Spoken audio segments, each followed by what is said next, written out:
Hi നമസ്കാരം. പുതിയൊരു വീഡിയോയിലേക്ക് എല്ലാവർക്കും സ്വാഗതം. VFA അതുപോലെ തന്നെ കമ്പനി ബോർഡ് LGSന്റെ മെയിൻസ് എക്സാം, ബെപ്കോ LDയുടെ മെയിൻസ് എക്സാം എല്ലാത്തിനുമായിട്ട് നമുക്ക് സിലബസ് ഓറിയന്റഡ് ആയിട്ട് ഇന്ത്യൻ ഭരണഘടന പറയുമ്പം വളരെ ഈസി ആയിട്ട് വാങ്ങിക്കാൻ 5 മാർക്കും വാങ്ങിക്കാൻ പറ്റുന്ന ടോപ്പിക്സ് ആണ് നമ്മളോട് പഠിക്കാൻ പറഞ്ഞിട്ടുള്ളത്. അപ്പം നിങ്ങൾ വിശദമായിട്ട് പഠിക്കുന്നവരാണെന്നുണ്ടെങ്കിൽ ആദ്യമായിട്ട് നിങ്ങൾ പുതിയ SCERT ടെക്സ്റ്റ് ബുക്ക്, അതായത് NCERT പല പോയിന്റ്സും ഇൻക്ലൂഡ് ചെയ്തിട്ടാണ് പുതിയ SCERT ടെക്സ്റ്റ് ബുക്കുകൾ ഇറങ്ങിയിട്ടുള്ളത്. അതുകൊണ്ട് പുതിയ SCERT ടെക്സ്റ്റ് ബുക്കുകൾ നിങ്ങൾ ഒഴിവാക്കരുത്. ഫോർ എക്സാമ്പിൾ, ഇപ്പം ഭരണഘടനാ നിർമ്മാണ സമിതിയാണ് നമ്മുടെ ആദ്യത്തെ ടോപ്പിക്. ഇതുമായിട്ട് ബന്ധപ്പെട്ട് ഭരണഘടന വഴിയും വഴികാട്ടിയും എന്ന് പറയുന്ന ഒരു ചാപ്റ്റർ 7ാം ക്ലാസ്സിലുണ്ട്. അതിനകത്ത് ഭരണഘടനയെ പറ്റിയിട്ട്, ആ നിർമ്മാണ സഭയെ പറ്റിയിട്ട് ഡീറ്റെയിൽഡ് ആയിട്ട് കൊടുത്തിട്ടുണ്ട്. അപ്പൊ ഈ പോയിന്റ്സ് എല്ലാം നിങ്ങൾ വായിച്ചു നോക്കണം. അതിനുശേഷം മാത്രം നിങ്ങൾ ഡീറ്റെയിൽഡ് ആയിട്ട് പോകാനായിട്ട് ശ്രദ്ധിക്കുക. അതായത് ഡ്രാഫ്റ്റിംഗ് കമ്മിറ്റിയോ ബാക്കി കാര്യങ്ങളൊക്കെ ശ്രദ്ധിക്കുക. അതുപോലെ ഇതിനെ പറ്റിയിട്ട് ജസ്റ്റ് ഒരു 9ാം ക്ലാസ്സിലെ നമ്മുടെ അവകാശങ്ങളെ പറ്റിയിട്ട് പറയുന്ന ഒരു ചാപ്റ്റർ ഉണ്ട്. 4ാമത്തെ ചാപ്റ്റർ, 4ാമത്തെ അല്ല 5ാമത്തെ ചാപ്റ്റർ 8ാം ക്ലാസ്സിൽ അവകാശം കർത്തവ്യങ്ങൾ എന്നൊക്കെ പറയുന്നത്. അതിനകത്തൊരു ബോക്സിനകത്തും ഭരണഘടനാ നിർമ്മാണ സഭയെ പറ്റിയിട്ട് കൊടുത്തിട്ടുണ്ട്. അപ്പൊ ആദ്യം നിങ്ങൾ SCERT കവർ ചെയ്തിട്ട് വേണം ഡീറ്റെയിൽഡ് പോയിന്റിലേക്ക് പോകാൻ. അപ്പൊ നമുക്ക് 5 മാർക്ക് എങ്ങനെയെങ്കിലും ഒക്കെ നേടിയെടുക്കണമെങ്കിൽ SCERT ചാപ്റ്റേഴ്സും NCERT ചാപ്റ്റേഴ്സും നിങ്ങൾ ഒഴിവാക്കരുത്. അപ്പൊ പല NCERT പോയിന്റ്സും ഈ പുസ്തകത്തിലും പുതുതായിട്ടുള്ളത് കൊണ്ടാണ് ഞാൻ ഇപ്പൊ NCERTയിലേക്ക് കടക്കാത്തത്. പക്ഷെ +1 +2ലേക്ക് പോകുമ്പോൾ നിങ്ങൾ അതും കൂടെ നോക്കണം. കാരണം ഇപ്പൊ പല എക്സാംസിനും ലേറ്റസ്റ്റ് നടന്നിട്ടുള്ള 10th ലെവൽ +2 ലെവൽ എക്സാംസിനൊക്കെ തന്നെ +1 +2 ടെക്സ്റ്റ് ബുക്കിൽ നിന്നും ചോദ്യങ്ങൾ വരുന്നുണ്ട്. അതുകൊണ്ട് നമുക്ക് ആ NCERT ടെക്സ്റ്റ് ബുക്ക് കൂടെ പഠിക്കാനുണ്ട്. അപ്പൊ ഇന്നത്തെ ക്ലാസ്സിൽ ഭരണഘടനാ നിർമ്മാണ സമിതിയുമായിട്ട് ബന്ധപ്പെട്ട SCERT ചാപ്റ്ററും കൂട്ടത്തിൽ കുറച്ച് എക്സ്ട്രാ പോയിന്റ്സും കൂടെ നമുക്ക് നോക്കാം. ഈ പറഞ്ഞുകൂട്ട് VFA ആയിക്കോട്ടെ, ബെപ്കോ LD ആയിക്കോട്ടെ, കമ്പനി ബോർഡ് LGS ആയിക്കോട്ടെ, ഇതിനൊക്കെ പ്രിപ്പയർ ചെയ്യുന്നവര് നോക്കുക. ഓക്കെ, അപ്പൊ ഇതുമായിട്ട് ബന്ധപ്പെട്ട് SCERTയുടെ ഒരു മോക്ക് ടെസ്റ്റ് പോലെ നമ്മൾ ചെയ്യുന്നതായിരിക്കും. അപ്പോൾ ഇത് കണ്ടതിന് ശേഷം മോക്ക് ടെസ്റ്റ് കൂടെ അറ്റൻഡ് ചെയ്യുക. അത് നാളെ നമ്മൾ മോക്ക് ടെസ്റ്റ് ആയിട്ട് ആഡ് ചെയ്യുന്നതായിരിക്കും. താല്പര്യമുള്ളവർക്ക് അത് അറ്റൻഡ് ചെയ്യാം. അപ്പൊ നമുക്ക് സ്റ്റാർട്ട് ചെയ്താലോ. ഇന്ത്യൻ ഭരണഘടനയുടെ ഫസ്റ്റ് ടോപ്പിക്കാണ് ഇന്ത്യൻ ഭരണഘടനയുടെ നിർമ്മാണ സമിതി. നമുക്ക് എല്ലാവർക്കും അറിയാം, ഇന്ത്യൻ ഭരണഘടനയ്ക്ക് ഒരു നിർമ്മാണ സമിതി ഉണ്ടായിരുന്നു, അല്ലെ? ഇന്ത്യൻ ഭരണഘടനയ്ക്ക് ഒരു നിർമ്മാണ സഭ വേണമെന്ന് ആവശ്യം മുന്നേ തന്നെ ഉണ്ടായിരുന്നു, അല്ലെ? അങ്ങനെ ആദ്യമായിട്ട് ചർച്ച ചെയ്യപ്പെട്ട ഒരു സമ്മേളനം ഏതാണെന്ന് ചോദിച്ചാൽ ബോംബെ സമ്മേളനത്തിലാണ്. 1935 ജസ്റ്റ് ഒരു ഇൻട്രഡക്ഷൻ പറയുന്നതേ ഉള്ളൂ. ബോംബെ സമ്മേളനത്തിലാണ്, ബോംബെ സമ്മേളനം മീൻസ് INCയുടെ ഇന്ത്യൻ നാഷണൽ കോൺഗ്രസിന്റെ ബോംബെ സമ്മേളനത്തിൽ വെച്ചിട്ടാണ് ഒരു ഭരണഘടനാ നിർമ്മാണ സഭ വേണമെന്നുള്ള ആവശ്യം ആദ്യമായിട്ട് വരുന്നത്. അപ്പൊ അത് സ്ഥിരം ചോദിക്കാറുണ്ട്. 1935 ബോംബെ സമ്മേളനത്തിന്റെ അധ്യക്ഷനായിരുന്നു ഡോക്ടർ രാജേന്ദ്ര പ്രസാദ്. ഓക്കെ, അപ്പൊ ഈ 2 പോയിന്റ്സ് ഞാൻ പറയുന്നുള്ളൂ. കൂടുതൽ മുന്നോട്ട് ഒന്നും പറയുന്നില്ല. എനിക്കറിയാം നമ്മൾ SCERT എന്ന് പറഞ്ഞിട്ട് മുന്നോട്ട് പോയുമ്പം ഞാൻ എല്ലാ കഥയും പറഞ്ഞുകൊണ്ടിരിക്കുന്നില്ല. അത് ഡീറ്റെയിൽഡ് ആയിട്ട് നമ്മൾ പലപ്പോഴും ചർച്ച ചെയ്തിട്ടുള്ളതാണ്. ഇൻ കേസ് ഇനി നിങ്ങൾക്ക് ഡീറ്റെയിൽഡ് ക്ലാസ് വേണമെങ്കിൽ താഴെ നിന്ന് കമന്റ് ചെയ്താൽ മതി, നമുക്ക് ചെയ്യാം. അപ്പൊ നോക്കിക്കേ, ഇവിടെ ഒരു കുട്ടി പറയാണ് ഭരണഘടനയുടെ മുൻഗാമി. കൊച്ചു ചിന്തിക്കുക, 1947 ഓഗസ്റ്റ് 15 നമുക്ക് സ്വാതന്ത്ര്യം കിട്ടിയത്. പക്ഷേ ഭരണഘടന നിലവിൽ വന്നത് 50 ജനുവരി 26 1950 ജനുവരി 26 നമ്മുടെ ഇന്ത്യൻ കോൺസ്റ്റിറ്റ്യൂഷൻ നിലവിൽ വരുന്നത്, ആണല്ലോ.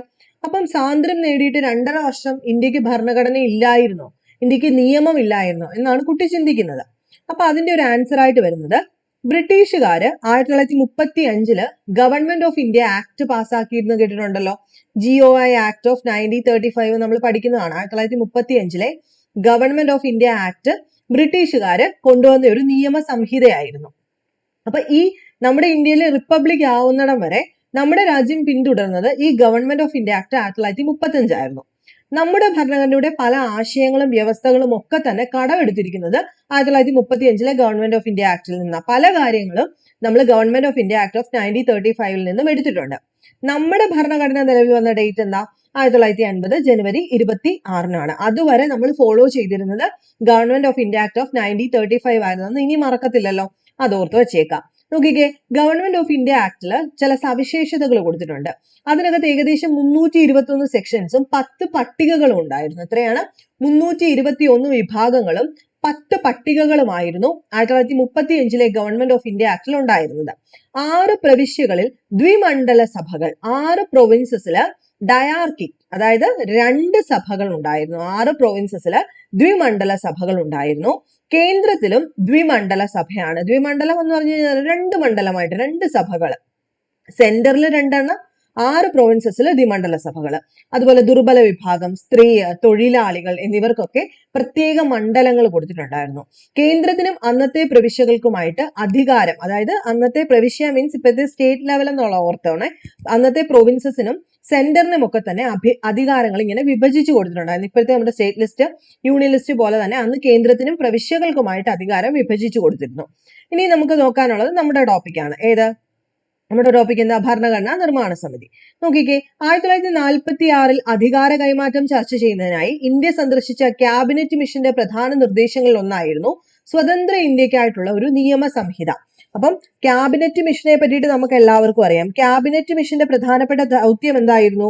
ഭരണഘടന നിർമ്മാണവുമായിട്ട് ബന്ധപ്പെട്ട് ഇന്ത്യയെ സഹായിക്കാനാണ് ക്യാബിനറ്റ് മിഷന് ഇന്ത്യയിലേക്ക് വരുന്നത്. ആണല്ലോ. എന്താണ്? ഭരണഘടനാ നിർമ്മാണവുമായി ബന്ധപ്പെട്ട് ഇന്ത്യയെ സഹായിക്കാനാണ് ക്യാബിനറ്റ് മിഷന്റെ പ്രധാന ദൗത്യം എന്ന് പറഞ്ഞിരുന്നത്. ആണല്ലോ. ക്യാബിനറ്റ് മിഷനിലെ അംഗങ്ങൾ ആരൊക്കെയായിരുന്നു? Pethick Lawrence, Stafford Cripps, A V. Alexander. അപ്പം ഇവര് ക്യാബിനറ്റ് മിഷൻ കുറച്ച് ശുപാർശകൾ, റെക്കമെൻഡേഷൻസ് മുന്നോട്ട് വെച്ചിരുന്നല്ലോ. അതെന്തൊക്കെയായിരുന്നു? ഇന്ത്യൻ നേതാക്കളെ കൂടി ഉൾപ്പെടുത്തി ഇന്ത്യക്ക് ഒരു പ്രത്യേക ഭരണഘടന രൂപീകരിക്കണം, ഒരു ഇടക്കാല ഗവൺമെന്റ് രൂപീകരിക്കണം, ഇന്ത്യയുടെ സ്വാതന്ത്ര്യ പ്രഖ്യാപനം എത്രയും പെട്ടെന്ന് നടപ്പിലാക്കുകയും വേണം. ഈ 3 റെക്കമെൻഡേഷൻസ് ആണ് ക്യാബിനറ്റ് മിഷൻ മുന്നോട്ട് വെച്ചത്. ഏതാ വർഷം? 1946 ആണല്ലോ. അപ്പം ഇന്ത്യക്ക് പൂർണ്ണ സ്വാതന്ത്ര്യം നൽകുന്നതിനെ പറ്റി ആലോചിച്ച് തീരുമാനമെടുക്കാൻ ലേബർ ഗവൺമെന്റ് ആണ് 1946 ഇന്ത്യയിലേക്ക് ക്യാബിനറ്റ് മിഷനെ അയച്ചത്. ക്യാബിനറ്റ് മിഷൻ ഇനി തെറ്റിക്കരുത്. പുതിയ ആൾക്കാർ ആരെങ്കിലും ഉണ്ടെങ്കിൽ ക്യാബിനറ്റ് മിഷൻ എന്ന് കേൾക്കുമ്പോൾ തന്നെ ആലോചിക്കുക, ഇന്ത്യക്ക് ഒരു ഭരണഘടന നിർമ്മാണം, അല്ലെ? ഭരണഘടന വേണം, അതിനുള്ള നിർമ്മാണത്തിന് സഹായിക്കാനായിട്ട് വന്നതാണ് ക്യാബിനറ്റ് മിഷൻ. ഓക്കെ. അങ്ങനെ ഭരണഘടനാ നിർമ്മാണ സഭയ്ക്ക് കുറെ സവിശേഷതകൾ ഉണ്ടായിരുന്നു. ഈ പറഞ്ഞതുപോലെ തന്നെ ഭരണഘടനാ നിർമ്മാണ സഭ രൂപീകൃതമായത് എന്നാണെന്ന് ചോദിച്ചാൽ 1946 ഡിസംബർ മാസം 6-ാം തീയതിയാണ് രൂപീകൃതമായത്. ഭരണഘടന നിയമ നിർമ്മാണ സഭ രൂപീകൃതമാകുന്നത് 46 ഡിസംബർ 6-നാണ്. ഇനി തെറ്റിക്കരുത്, 46 ഡിസംബർ 6-നാണ്. അതുപോലെ ഇവിടെ നോക്കിക്കേ, ആദ്യത്തെ യോഗം 2 ദിവസം കഴിഞ്ഞപ്പം 7, 8, 9 3-ാം ദിവസം ഡിസംബർ 9-ന് ആദ്യ സമ്മേളനം നടന്നു, അല്ലെ? ആദ്യ സമ്മേളനം നടന്നു. ഓക്കെ. തിരഞ്ഞെടുക്കപ്പെട്ട അധ്യക്ഷനായിരുന്നു ഡോക്ടർ രാജേന്ദ്ര പ്രസാദ്. ഈ രാജേന്ദ്ര പ്രസാദിന്റെ പേര് നമ്മൾ എവിടെയാ പറഞ്ഞത്? ആദ്യമായി 1935 ബോംബെ സമ്മേളനത്തിന് വെച്ചിട്ടാണ് ഒരു ഭരണഘടനാ നിർമ്മാണ സഭ വേണമെന്ന് ആവശ്യം വരുന്നത്. അതിന്റെ അധ്യക്ഷൻ ആരായിരുന്നു? ഡോക്ടർ രാജേന്ദ്ര പ്രസാദ്. ഇദ്ദേഹം തന്നെയാണ് തെരഞ്ഞെടുക്കപ്പെട്ട അധ്യക്ഷൻ. ആദ്യത്തെ അധ്യക്ഷൻ എന്ന് പറഞ്ഞത് രാജേന്ദ്ര പ്രസാദ് ആയിരുന്നു. അപ്പൊ സ്ഥിരം ഒരു ചോദ്യം ഉണ്ടല്ലോ, ആദ്യ സമ്മേളനത്തില് ആദ്യമായിട്ട് ഇദ്ദേഹത്തിനെ ആണോ അധ്യക്ഷനാക്കിയത്? അല്ല. ആദ്യ സമ്മേളനത്തിൽ ഒരു താൽക്കാലിക അധ്യക്ഷൻ ഉണ്ടായിരുന്നല്ലോ. അതാരാ? ഡോക്ടർ സച്ചിദാനന്ദ സിൻഹയാണ്, അല്ലെ? ഡോക്ടർ സച്ചിദാനന്ദ സിൻഹയാണ് താൽക്കാലികം. സ്ഥിര അധ്യക്ഷനാണ് ഡോക്ടർ രാജേന്ദ്ര പ്രസാദ്. ഇനി അടുത്ത ഒരു പോയിന്റ് ആണ്, ഭരണഘടന അംഗീകരിച്ച് ഒപ്പുവെച്ച ഡേറ്റ് എന്നാണ്? 49 നവംബർ 26-നാണ് ഭരണഘടന അംഗീകരിച്ച് ഒപ്പുവെക്കുന്നത്. 1949 നവംബർ 26-ന്. നിലവിൽ വന്ന ഡേറ്റ് നമ്മളിപ്പോ പഠിച്ചു. 1950 ജനുവരി 26 ഇന്ത്യ റിപ്പബ്ലിക് ആയ ഡേറ്റ് ആണ്. അതുപോലെ ഇതിനകത്ത് പല കമ്മിറ്റികൾ ഉണ്ടായിരുന്നു, അല്ലെ?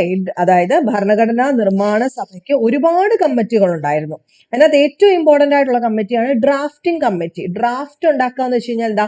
കരട് ഉണ്ടാക്കുക എന്നുള്ളതാണ്. ആ ഡ്രാഫ്റ്റിംഗ് കമ്മിറ്റിയുടെ ചെയർമാൻ ആരായിരുന്നു? ഡോക്ടർ BR അംബേദ്കർ ആണ്. യൂണിയൻ പവർ കമ്മിറ്റി ഉണ്ടായിരുന്നു, യൂണിയൻ കോൺസ്റ്റിറ്റ്യൂഷൻ കമ്മിറ്റി ഉണ്ട്, പ്രൊവിൻഷ്യൽ കോൺസ്റ്റിറ്റ്യൂഷൻ കമ്മിറ്റി ഉണ്ടായിരുന്നു, മൗലിക അവകാശത്തിന് വേണ്ടിയിട്ട് ഒരു കമ്മിറ്റി ഉണ്ട്, state committee, steering committee, ad hoc committee on national flag, ഇങ്ങനെ ഒരുപാട് കമ്മിറ്റി ഉണ്ട്. അതിനകത്ത് ഏറ്റവും ഇമ്പോർട്ടന്റ് ആയിട്ട് PS ചോദിക്കുന്ന ഡ്രാഫ്റ്റിംഗ് കമ്മിറ്റിയാണ്. ഡ്രാഫ്റ്റിംഗ് കമ്മിറ്റിയുടെ ചെയർമാൻ എന്ന് പറയുന്നത് ഡോക്ടർ BR അംബേദ്കർ ആയിരുന്നു. എത്ര വർഷം കൊണ്ടാണ് ഇത് തീർത്തത് എന്ന് ചോദിച്ചു കഴിഞ്ഞാൽ നിങ്ങൾ എപ്പോഴും ഓർത്തു വെച്ചോണം, 2 വർഷം 11 മാസം 17 ദിവസം. 2 വർഷം 11 മാസം 17 ദിവസം എടുത്തിട്ടാണ് ഇത് തീർത്തത്. ഓക്കെ. അപ്പൊ ഇത്രയും കാര്യങ്ങളാണ് നമ്മുടെ പുസ്തകത്തിനകത്ത് ഇതുമായിട്ട് ബന്ധപ്പെടുത്തി കൊടുത്തിരിക്കുന്നത്. പിന്നെ നമുക്ക് ഏറ്റവും ഇമ്പോർട്ടന്റ് ആയിട്ടുള്ള ഒരു വ്യക്തിയാണ് BR അംബേദ്കർ, അല്ലെ? ഭരണഘടന എന്ന ആഗ്രഹം അത് എഴുതി തയ്യാറാക്കാൻ നിയോഗിക്കപ്പെട്ട ഭരണഘടനാ നിർമ്മാണ സഭയ്ക്ക് ലോകത്തെ ഏറ്റവും മികച്ച ഒന്നാവണം എന്നുള്ള ഒരു ആഗ്രഹം ഉണ്ടായിരുന്നു. അപ്പൊ ഭരണഘടനയുടെ മുഖ്യ ശില്പി ആരാ? ഡോക്ടർ BR അംബേദ്കർ ആണ് അല്ലെ. അദ്ദേഹം 60ഓളം രാജ്യങ്ങളിലെ ഭരണഘടനകൾ വിശദ പഠനത്തിന് വിധേയമാക്കി മറ്റു രാജ്യങ്ങളിൽ രൂപപ്പെട്ട ഭരണഘടനയുടെ നല്ല വശങ്ങൾ നമ്മുടെ ഭരണഘടനയിലേക്ക് സ്വീകരിക്കുകയായിരുന്നു അദ്ദേഹത്തിന്റെ ഉദ്ദേശം.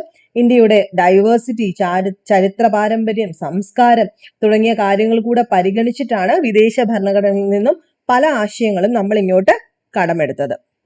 ഓക്കെ, അപ്പം ഇത്രയും കാര്യങ്ങൾക്കകത്ത് സംശയമില്ലല്ലോ.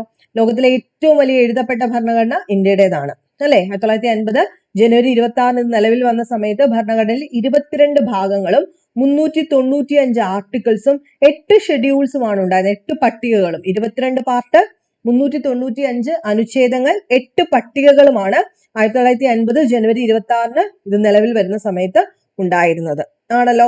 ഇതിന്റെ പ്രത്യേകതകൾ എന്തൊക്കെയായിരുന്നു എന്ന് ചോദിച്ചു കഴിഞ്ഞാൽ, പാർലമെന്ററി ജനാധിപത്യ ഭരണം, അതായത് രാജ്യത്തെ ഭരണാധികാരികളെ നിയമനിർമ്മാണ സഭകൾ നിയന്ത്രിക്കും.